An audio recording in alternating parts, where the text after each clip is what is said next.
Hello, papainit lang kotse. Pre, pagod na ako. So it's already 2:04. Kami na yun. Pre, pagod na ako ngayon. Tatlong oras na ang tulog ko. Tapos umuwi na ako, mag-rest for a while for 4 hours. Then I'm going to work. Minsan sa work, ako ng nap. Minsan kung pwedeng nag-nap ako. Pero minsan yung sobrang pagod ng katawan ko, yung nap minsan naging 1 oras. Pero kalma lang. Pero it's fine. Everything will be fine. It will all pass. Ngayon na nag-lecture yung professor ko on how to do it properly.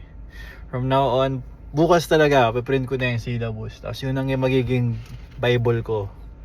Araw-araw ko yung babasahin, araw-araw ko yung sulatan, etc. Lahat ng oras ko naka-google doon. Siguro mag-4 na araw na akong di nagdodota. Ano ba? Ano sinasabi ko? Anyway, everything will pass. And I will pass. Yeah!